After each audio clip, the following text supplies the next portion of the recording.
Hi hello నమస్తే welcome to sauce TV. నేను మీ శివ. ఏమైపోతుంది నిజంగా నాకు అర్థం కావట్లేదు. సినిమా ప్రపంచం ఏమైపోతుంది? ఒకానొక టైంలో సోషియో ఫ్యాంటసీ మూవీస్ ఈ విధంగా వచ్చేవి. దాని తర్వాత మన విఎఫ్ఎక్స్ ని బాగా యూజ్ చేసి రాజమౌళి లాంటి వాళ్ళు మంచి కమర్షియల్ మూవీస్ ని తీయడం మొదలు పెట్టారు. బట్ ప్రెసెంట్ సినిమా అంటే చాలు రక్తం కాదు వైలెన్స్. సో రీసెంట్ గా చూసుకున్నట్లయితే సినిమా ఇండస్ట్రీలో తగ్గట్టు ఒక్కొక్కరికి ఒక్కొక్క లైనప్ ని ఫిక్స్ చేసి పెట్టుకున్నారనమాట. సో మలయాళం వాళ్ళు మార్కో అని, తమిళ వాళ్ళు విక్రమ్ అని చెప్పి, ఇంకా తెలుగు వాళ్ళకి వచ్చేసరికి సలార్. సో సలార్ విషయానికి వచ్చేసరికి ఏంటంటే ఒక కన్నడ డైరెక్టర్ కాబట్టి కాస్త పక్కన పెడదాం. సో ప్రెసెంట్ మన ముందరికి రాబోతున్నటువంటి మోస్ట్ వైలెంటెడ్ అవైటెడ్ మూవీ అంటే hit 3 the third case. So ఇది ఒక సిరీస్ గా వస్తుంది. శైలేష్ కోలుడు డైరెక్షన్ లో రాబోతున్నటువంటి ఈ సినిమాలో ఇప్పటి వరకు వచ్చినటువంటి 2 సిరీస్ లో ఒక లెక్క. సో కేసు 1 లో చూసుకున్నట్టయితే విశ్వక్సేన్ నటించారు, కేసు 2 లో అడవి శేషు. ఇక థర్డ్ కేసులో వచ్చేసరికి డైరెక్ట్ గా న్యాచురల్ స్టార్ నానియే దిగారు.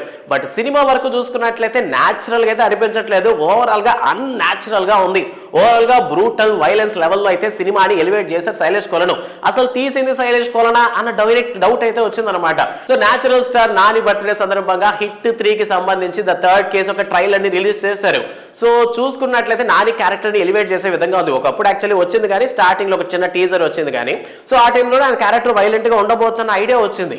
బట్ ఈ ట్రైలర్ చూసినాక అసలు ఏంది సినిమా, అసలు ఏంది క్యారెక్టర్, ఇంత వైలెంట్ గా ఇంత బ్రూటల్ గా ఎలా ఉంది? సో నాకు తెలిసినంత వరకు ఏంటంటే ఇంతకుముందు వచ్చిన 2 పార్ట్లు ఏంటంటే ఒక కేసుని సాల్వ్ చేసే విషయం.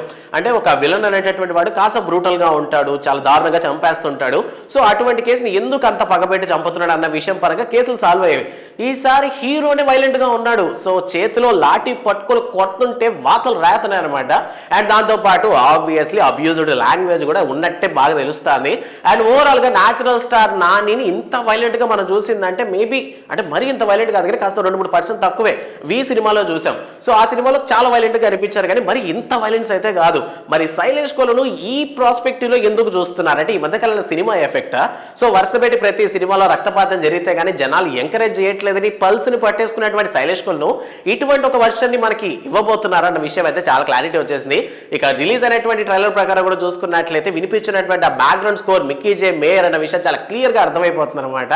సో బ్యాక్గ్రౌండ్ పరంగా ఒక క్యూరియాసిటీని క్రియేట్ చేయాలి, గూస్ బంప్స్ ని కల్పించాలంటే అటువంటి బ్యాక్డ్రాప్ కావాలి. బట్ ఓవరాల్ గా చూసుకున్నట్లయితే రిలీజ్ అయినటువంటి ట్రైలర్ పరంగా చాలా మందికి బాగా నచ్చింది.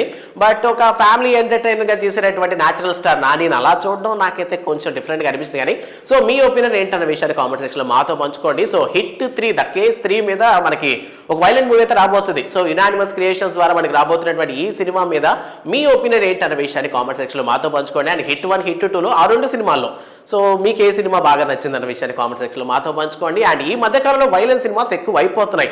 సో రక్తపాతం అనేది విపరీతంగా జరుగుతోంది. సో జనాలు నిజంగానే దాన్ని ఇష్టపడ్డ వాళ్ళు డైరెక్టర్లు అలా తీస్తున్నారా, లేదా డైరెక్టర్లు అలా తీయడం వల్లనే మనం ఇష్టపడుతున్నామా? సో ఈ విషయం మీద మీకు ఏమైనా క్లారిటీ ఉంటే కామెంట్ సెక్షన్ లో మాతో పంచుకోండి. అండ్ ఇలాంటి మరిన్ని ఇంట్రెస్టింగ్ మూవీ అప్డేట్స్ కోసం వెంటనే సాస్ టీవీని సబ్స్క్రైబ్ చేసుకోండి. Thanks for watching.